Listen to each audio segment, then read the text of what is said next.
मुअज़्ज़ज़ सामिन इकराम, अस्सलाम वालेकुम वरहमतुल्लाहि वबरकातुहू। आज जिस ख्वाब के बारे में ज़िक्र करेंगे वो है ख्वाब में मिंबर देखना। अगर आप चैनल पर नए हैं तो वीडियो शुरू करने से पहले चैनल को सब्सक्राइब कर दें, बेल आइकन के बटन को दबा दें ताकि आइंदा आने वाली वीडियो मेरी आप तक पहुँचती रहे, और सवाब की नीयत से वीडियो को शेयर भी करते रहें। हज़रत इब्न सीरीन रहमतुल्लाह अलैह फरमाते हैं कि ख्वाब में मिंबर का देखना अहले इस्लाम के सुल्तान को देखने की इलामत है, और जो खैर और शर मिंबर में देखी जाए इसकी तवील सुल्तान पर वाक़या होती है, यानी बादशाह पर वाक़या होती है।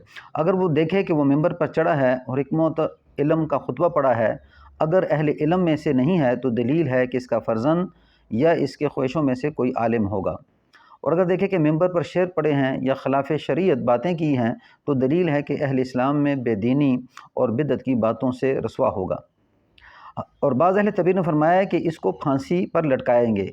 और अगर देखे बादशाह के मिंबर पर चढ़ा है और मिंबर गिराया है या टूटा है तो दलील है कि बादशाही से मज़ूल हो जाएगा। हज़रत इब्राहीम करमानी रहमतुल्लाह अलैह फरमाते हैं कि अगर देखे कि मिंबर पर चढ़ा है और पूरा खुतबा पढ़कर नीचे उतरा है तो दलील है कि खताबत से मज़ूल होगा। और अगर औरत देखे कि मिंबर पर लोगों को इल्म और हिकमत की बातें सुनाती है, दलील है कि रसवा होगी, क्योंकि औरतों के लिए हिकमत और इल्म का खुतबा पढ़ना लोगों के दरमियान रवाज नहीं है, और मर्दों के लिए भी औरतों के दरमियान पढ़ना जायज़ नहीं है।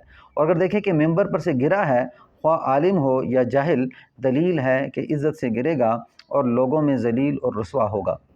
हज़रत जाबिर मग़रिबी रहमतुल्लाह अलैह फरमाते हैं, अगर देखे कि मिंबर पर चढ़ा है तो दलील है कि आलिम और मसलह और दीनदार होगा और बुज़ुर्गी और इज़्ज़त और मर्तबा पाएगा। अगर मुफ़सद है तो इसको चोरी में पकड़ कर फांसी लटकाएंगे, और जिस कदर मिंबर बड़ा और पकीज़ा रखे इसी कदर इज़्ज़त और मर्तबा पाएगा।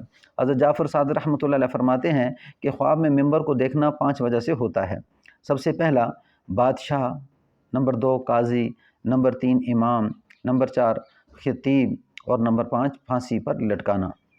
अस्सलामु अलैकुम वरहमतुल्लाहि वबरकातुहू।